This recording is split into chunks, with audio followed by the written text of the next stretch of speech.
बच्चों में आजकल ज़हनी व नफ्सियाती मसाइल काफ़ी कॉमन हैं। इनमें सर-ए-फ़हरिस्त ऑटिज़्म है, एडीएचडी है, चाइल्ड डिप्रेशन और ओसीडी, इस तरह के दूसरे तीसरे मसले बच्चों में आजकल बहुत कॉमन है। अगर हम ऑटिज़्म की बात करें तो ऑटिज़्म जितना आजकल कॉमन है बच्चों में, उतना पहले कभी नहीं होता था। To my amazed it is quite common. अगर मेरे पास क्लिनिक पे 10 लोग आते हैं कंसल्ट करने के लिए तो उनमें 7 बच्चे हैं, तकरीबन 7। अब आप खुद ही अंदाजा कर लीजिए कि आजकल बच्चों में कितने ज्यादा प्रॉब्लम आ रहे हैं। ऑटिज्म के हवाले से बहरहाल कुछ मिसकंसेप्शन भी हमारे माशरे में पाई जाती हैं और कुछ ऐसी चीजें जो कि पेरेंट्स को पता होनी चाहिए वो आमतौर पे मिसपर्सीव भी की जाती हैं। बीइंग अ पेरेंट, अगर आप अपने बच्चे में ऑब्जर्व करें कि आपके बच्चे को कुछ लैंग्वेज का मसला है, यानी कि वो अपने एज ग्रुप से लैंग्वेज उतनी फ्लुएंट नहीं है, आपके बच्चे की जुबान नहीं बोल सकता आपका बच्चा ठीक तरह से।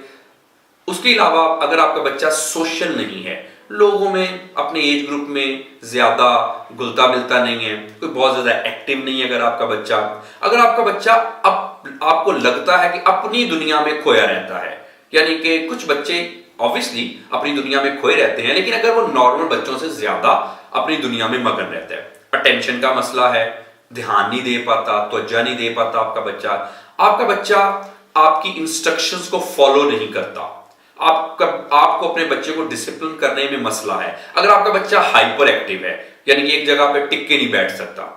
उसके अलावा अगर आप महसूस करें कि आपके बच्चे में कुछ इग्रेशन का मसला है, यानी कि मूड का चिड़चिड़ापन या कुछ इस तरह के दूसरे तीसरे मसले जो कि आपको लगता है कि दूसरे बच्चों से थोड़े डिफरेंट है। अब ऑटिज्म के बारे में एक और चीज हमने अंडरस्टैंड करनी है कि ऑटिज्म को हम एक स्पेक्ट्रम डिसऑर्डर कहते हैं। जी हाँ, ऑटिज्म स्पेक्ट्रम डिसऑर्डर, इसके मुख्तलिफ शेड्स है, इसकी मुख्तलिफ कैटेगरीज हैं। अगर हम आसान जुबान में बात करें तो इसका मतलब यह है कि ऑटिज्म की मुख्तलिफ किस्म की सिम्टम्स जो हो सकती है, जो कि आमतौर पे हम एक वीडियो में उसको समराइज नहीं कर सकते। अगर आपको किसी भी तरह का लगता है कि आपके बच्चे को कहीं ऑटिज्म तो नहीं है, तो सिर्फ बीइंग अ पेरेंट आप ये एक चीज ऑब्जर्व कर लें कि क्या आपका बच्चा दूसरे बच्चों से जो अपनी ही एज ग्रुप के बच्चे हैं उनसे किस तरह से और कितना डिफरेंट है। मिसकंसेप्शन, अगर ऑटिज्म की बात करें, मिसकंसेप्शन बहुत ज्यादा पाई जाती है कि जी स्क्रीन टाइम की वजह से ऑटिज्म हो गया। ऐसा कभी नहीं होता। स्क्रीन टाइम एक बहुत बड़ा आजकल मसला है, उस पे फिर किसी दिन बात करेंगे कि स्क्रीन टाइम से क्या होता है, आपको किस तरह से अपने बच्चे को ट्रेन करना चाहिए, इसके क्या क्या नुकसान हैं। लेकिन ऑटिज्म स्क्रीन टाइम की वजह से नहीं होता। उसके अलावा अक्सर हस्बैंड वाइफ आपस में झगड़ना शुरू कर देते हैं। वाइफ ब्लेम करती है कि हस्बैंड ने ये किया था, मेरे साथ लड़ा था, तो इस वजह से बच्चों को ऑटिज्म हो गया। हस्बैंड जो है वो अपनी वाइफ से ये शिकायत करते हुए दिखाई देते हैं क्योंकि वाइफ जो है वो जंक फूड बड़ा कंज्यूम करती थी, इस वजह से बच्चे को ऑटिज्म हो गया। और आमतौर पे हमारे सासें जो हैं और बहू, वो तो एक एक ट्रेडिशनली थर्ड वर्ल्ड वॉर जैसी कंडीशन होती है, एक दूसरे को ब्लेम करना कि क्योंकि तुमने ये किया था जिसकी वजह से बच्चे को ऑटिज्म हो गया। और बहू भी फिर आजकल कहाँ चुप रहती हैं, वो भी कहती हैं क्योंकि आपने ऐसे किया था इस वजह से बच्चे को ऑटिज्म हो गया। तो आप काइंडली अपने झगड़े वगड़े बंद करें, ये इस वजह से आपके बच्चे को ऑटिज्म नहीं हुआ। ऑटिज्म बेसिकली एक न्यूरो फंक्शनल डिसऑर्डर है जिसके मुख्तलिफ किस्म के फैक्टर, ये जेनेटिक फैक्टर भी हो सकता है, कुछ जीन्स की कंपैटिबिलिटी का ना होना, उसके अलावा कुछ प्रीनेटल फैक्टर्स की वजह से भी हमें ऑटिज्म हो सकता है, यानी कि बच्चे की पैदाइश से पहले जो एनवायरनमेंट है उसकी वजह से भी बच्चे को ऑटिज्म हो सकता है। एस्केलेट करता है ऑटिज्म लाइफस्टाइल से, जैसे मैंने आपको बताया कि अगर आपका बच्चा बहुत ज्यादा स्क्रीन टाइम बहुत ज्यादा है या और भी दूसरे तीसरे फैक्टर हैं, उससे ऑटिज्म होता तो नहीं लेकिन हर बिगड़ जरूर जाता है। अब अगर आप करें बात इसके ट्रीटमेंट की कि अगर आपके बच्चे को ऑटिज्म है तो ट्रीट कैसे किया जाए।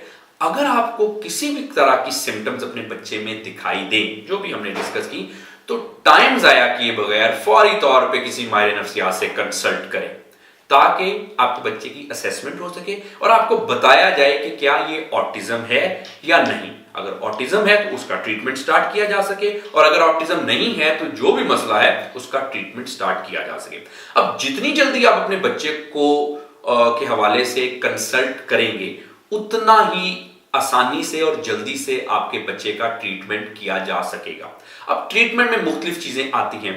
कुछ ऑटिज्म को हम क्लिनिक पे ट्रीट कर देते हैं, कुछ ऑटिज्म में हम ट्रेनिंग चाहिए होती है, यानी कि ट्रेनिंग सजेस्ट की जाती है बच्चे के भी और पेरेंट्स की भी। किसी भी तरह का अगर आपके बच्चे को ऑटिज्म है या किसी भी किस्म का मसला है, तो आप हमसे माइंडवीव के थ्रू कांटेक्ट करें। असेसमेंट करेंगे हम आपके बच्चे की और बताएंगे कि आपके बच्चे का ट्रीटमेंट क्या है, ट्रीटमेंट स्टार्ट कर देंगे। और अगर जरूरत पड़ी तो हमारा इंस्टीट्यूशन माइंडवीव हम पेरेंट्स की ट्रेनिंग भी करते हैं, यानी कि पेरेंट्स बच्चों को किस तरह से ट्रीट करें। ऑटिज्म जिन बच्चों को होता है उनको नॉर्मल बच्चों की तरह ट्रीट नहीं किया जाता, उससे उनका मसला ज्यादा बिगड़ जाता है। वी हैव आवर इंस्टीट्यूशन जहां पे ना सिर्फ के हम ओपीडी में ऑटिज्म वाले बच्चों को ट्रीट करते हैं, बल्कि अगर जरूरत पड़े तो पेरेंट्स की ट्रेनिंग भी करते हैं, जो कि बहुत ज्यादा जरूरी है, क्योंकि ऑब्वियसली आप अपने बच्चे को सारा दिन हमारे पास नहीं छोड़ सकते। बहरहाल ज्यादातर टाइम आपने अपने बच्चे के साथ आपने गुजारना है। So you need training. आपको ट्रेनिंग की जरूरत है कि अगर आपके बच्चे को ऑटिज्म है, किस तरह से इसको ट्रीट करना है, आपने अपने बच्चे को किस तरह से हैंडल करना है, ताकि आपका बच्चा जल्दी जल्दी ठीक हो सके और आपकी जो भी बीइंग अ पेरेंट तौक़ात है अपने बच्चे से, आपकी उम्मीदों पे पूरा उतर सके, आपका बच्चा एक खुशी वाली, एक प्रोग्रेसिव, एक तरक्की वाली और एक अच्छी लाइफ गुजार सके। अगर किसी भी किस्म का आपके बच्चे को मसला है, यू कैन कॉन्टेक्ट अस माइंडवीव के प्लेटफॉर्म से। आप नीचे दिए गए नंबर से हमसे कॉन्टेक्ट कर सकते हैं। Thank you very much.